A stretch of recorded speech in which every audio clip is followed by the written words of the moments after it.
So General Sale said nze nafanga sifuse co-minister.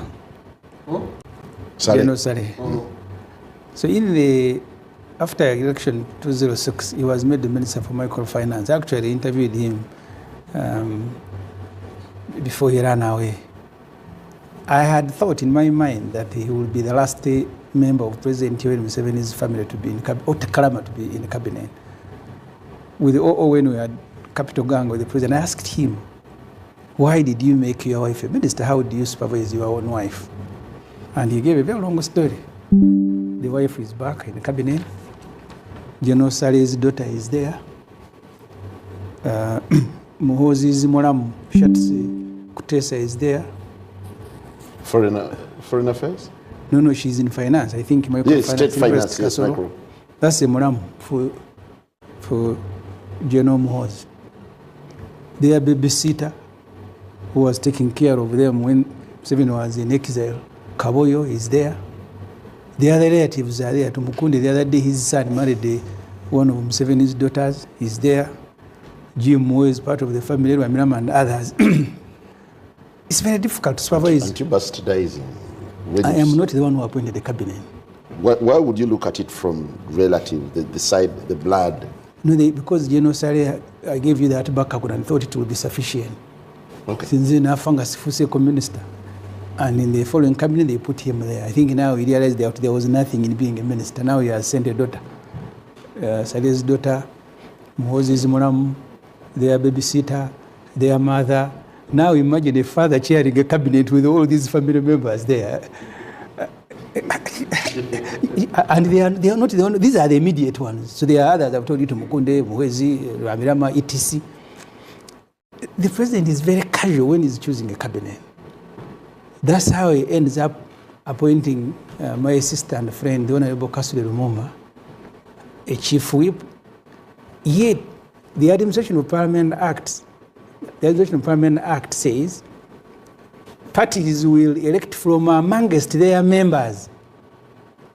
The Honorable Kasule Lumumba, if she is vetted, she is ex officio. The first activity in Parliament is to designate members. And if you're ex officio, you will need to be vetted, and then you will need to take an oath for you to access Parliament. Now Museveni appointed someone who cannot access Parliament to go and do Parliament work on day one. You remember when he appointed the Honorable Chinove as ambassador in Russia? He had just appointed an ambassador within it, so he was reminded, hey, but you said there someone, okay, sorry. So Chinove stayed there for a very long time. And he was quarreling with Nganda, who told him that, sir, you've grown old. He was quarreling. He doesn't want to be reminded that he's grown old. But President Who has been around for a very long time with advisors. But the anomaly was corrected. Yeah, but you see, how could it even have happened? How? That the president, with all the advisors, he has 100 of them, he has assistants in their hundreds. He can issue a list and assign someone to go and assign other NRM leaders' duties when that person cannot access Parliament. Because until cabinet has been vetted and ex-officials are now invited one by one to take an oath, they can't access Parliament. But she's the one Museveni had assigned to go and designate, because today the first activity was designation. So for me, the president is very casual, and I'll come back to that. Let me just generally look at cabinet. One other thing I see in this cabinet is that there is a severance of relationship between the Obote family and Museveni. Museveni has dropped the representative of the Obote family, the Honorable Betty Amongi, and there is no UPC as brought. But Jimmy was protesting that UPC had never been in the last election. She stood as independent. She's actually she's not in Parliament as UPC. I have seen her quarreling, but I've also seen others make a mistake. The Honorable Santa Alum was the chief whip, was the whip of UPC, but UPC did not give her a card, so she came as independent. She's former UPC by the structure of the law. So the sole representative of the Obote family has been removed. It also speaks about the politics in Orango. That I know. I am happy with some appointments. Adonia Yebare, I think he's experienced. He's been in the UN for a very long time. and he tries to fix many broken relationships. I think he may even have participated in the one of Rwanda, if I'm not mistaken. But I also take issues with, because Muhoozi said at his birthday party, which he never attended himself, that when he was quarreling that some former army commanders and CDFs had not attended.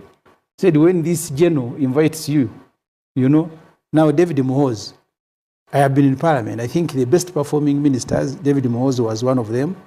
So was Musasizi, Ruth Acheng, and others. But David Muhoozi is dropped. One of the best performing ministers, former CDF. After the son said he did not attend his birthday party. J.J. Odongo was also left.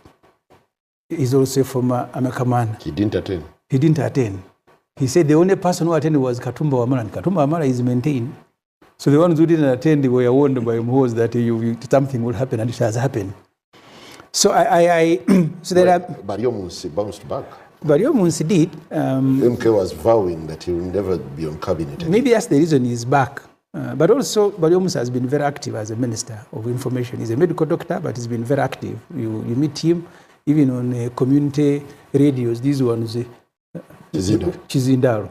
He's been very active as a minister for really. So maybe on account of his own energy and the time he has put in, but also because the son was vowing that him and Otafire will not come back. I look at people who have left, like General Moses Ali. General Moses Ali is 86, 87, I think 88 now.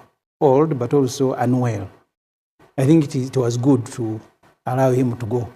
I don't know why he was replaced by his son. I don't know the competence of the son. But that's politics. Matia Kasaija, he had abandoned the work of that ministry to Musasizi. It is only fair that you allow Musasizi to be the minister because he was the minister after all. Like David Muhoozi he was the minister for internal affairs, at least in the parliament, because Otafire never stepped there.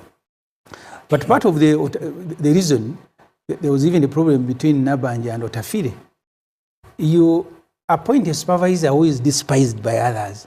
Because Nabanja, in one of the cabinet meetings, was quarreling that I don't know what Otafire wants from me. And Otafire said, is there anything that I may want from you? So they were in a cabinet meeting. Museveni likes it, that you get supervisors who are despised by those they are supervising. But also all the people should also learn to let go. Because if I am Crispus Chiyonga, with my experience and knowledge, I am not going to be part of a cabinet supervised by Nabanja. Professor Kamuntu, you were part of Obote in 1980. I mean, very knowledgeable people. And then you avail yourself to be supervised by people you should be teaching. But when you look at the calculation of the president, yes, does it in a way sink into his ambition of Chisanja, no sleep? No. O was referring to the National Development Plan 4. The National Development Plan 4 has targets, serious targets. One of them that has attracted me is that every year government wants to generate nearly 900,000 jobs. In the National Development Plan 3, they were able to generate only about 300. That's according to their figures. It may not be true, but at least they say they failed. We have done tarmac roads now, I think, to about 6,000 from a stock of about 20,000. If you go to education, we have 2 million in secondary school, we have 200,000 in tertiary, and maybe about 9 to 10 in primary school.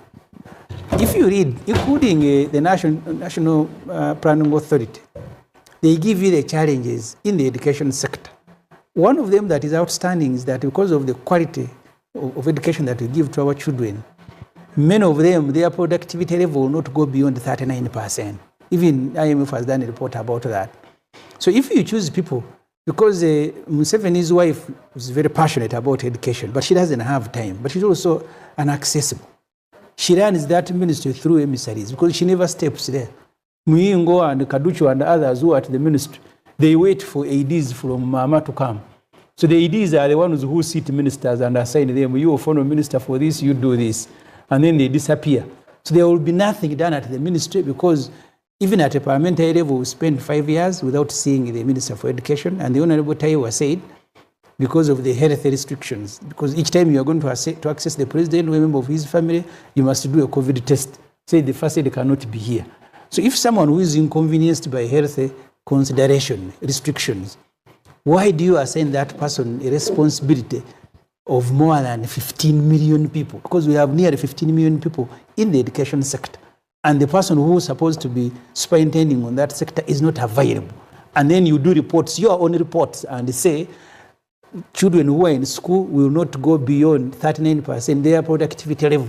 So whether it is works. So when you combine the cabinet, and that's how I want the public to look at it, you have assembled a team that is supposed to deliver the National Development Plan 3 in relation to Uganda Vision 2040.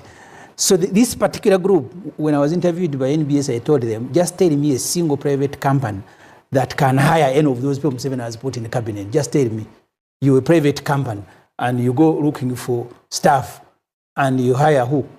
Maybe the Adonias. But can you hire Chiyonga? They should be at home. They shouldn't be any... Well, as we take a break, Honorable Kwizera, is Chisoro satisfied?